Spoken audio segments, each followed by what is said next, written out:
আসসালামু আলাইকুম। সবাই কেমন আছো তোমরা? সবাই আশা করি অনেক অনেক ভালো আছো। আলহামদুলিল্লাহ আমি অনেক অনেক ভালো আছি।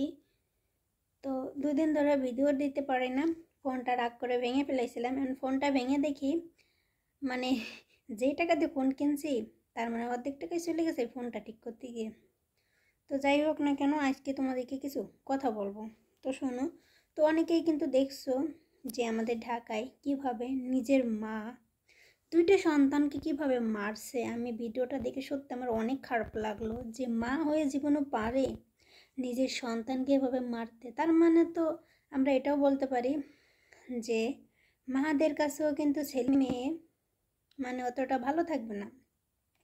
এভাবে কিভাবে পারে মাতে, মানে বাবা চলে গেছে কাজে আর মার কাছে হলো দুটো বাচ্চা রেখে গেছে। তো বাপ কিন্তু কাজে যাওয়ার আগে বাচ্চা তুমি কান্না করতেছিল, তোর মা বলছিল ওদেরকে তুমি একটু দোকান থেকে চকলেট এনে দাও। তোর বাবাও চকলেট এনে দিয়েছিল। তারপরে ওর বাবা কাজে চলে যায়। এরপরে হলো ওর মা ঘুমাই থাকে। তো আমার যতটুকু ধারণা মনে হয় এই ভিডিওটা দেখে ওর মা কেন মারছে, ঠিক আছে, ওর মার একটু প্রবলেম ছিল। আর ওর মা কিন্তু পুলিশদের কাছে বলছে যে সে নাকি জেন দিয়ে মারাইছে। এটা একদম ভুয়া কথা, কারণ জেনটা কখনো মানুষকে এভাবে কেটে কুটে মারে না। জীবনে দেখছেন আপনারা কখনো? আমি তো দেখিনি। আর এটা একদমই নিজেকে বাঁচানোর জন্য একটা ফালতু কথা। ওনার এমনি সমস্যা ছিল, এমনি উনি ওষুধ খেয়ে খেয়ে থাকতো যতটুকু আমি জানছি। তো উনি কি করছে, ওনার হাজব্যান্ড কাছে চলে গেছে আর উনি ঘুমিয়েছিল। হ্যাঁ, ওনার বাচ্চারা ওনাকে অনেক ডিস্টার্ব করতেছিল। তো এই কারণে বাচ্চারা ওনাকে অনেক ডিস্টার্ব করতেছিল, ওনার ঘুমে ডিস্টার্ব হতেছিল। উনি এই কারণে বাচ্চাদেরকে যেন রাগ করে কোনো কিছু দিয়ে প্রথম মারছে।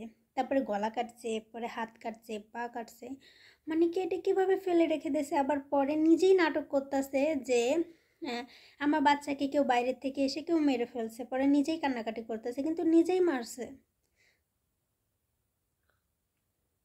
তো মারার পরে কি হয়, তখন অনেক মানুষজন আসে, তখন অনেক পুলিশরা আসে।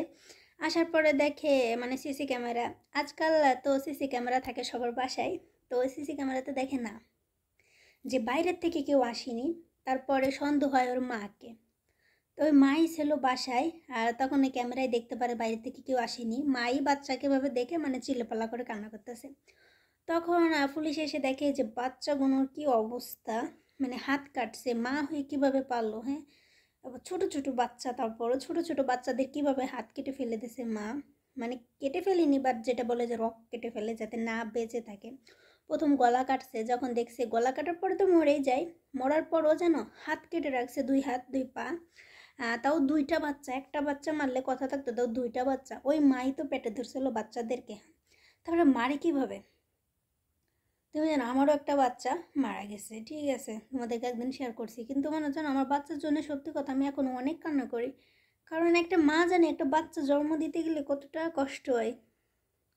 তো যাই হোক না, কীভাবে পারলো আল্লাহর কাছে দোয়া করি এমন মা বাবার জন্য কখনো কোনো ফ্যামিলিতে না হয় যে মা বাবার হাতে বাচ্চাদেরকে মরতে হবে। অন্য কারোর হাতে মরলে একটা কথা থাকে না, শত্রুতা ছিল। নিজের মা কীভাবে পারলো নিজের বাচ্চাদেরকে মারতে? এই ভিডিওটা দেখে না আমার অনেক খারাপ লাগছে অলরেডি, ঠিক আছে। তো এইরকম মা যেন আল্লাহ কাউকে না দেয়।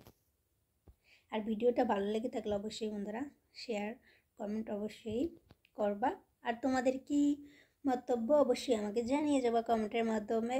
তো এখন হইলো আমি সকালবেলা চা খেতেছিলাম, তো ভাবলাম তোমাদেরকে এই ভিডিওটা একটু শেয়ার করে। আমার এতটা খারাপ লাগছে এই ভিডিওটা দেখে, তোমাদেরকে না শেয়ার করে পারতেছি না। মা হয়ে কীভাবে নিজের বাচ্চা কীভাবে মারলো। আল্লাহ যেন এমন মা কারো ঘরে না দেয়, ঠিক আছে। তো সবাই ভালো থাকবেন, আল্লাহ হাফেজ।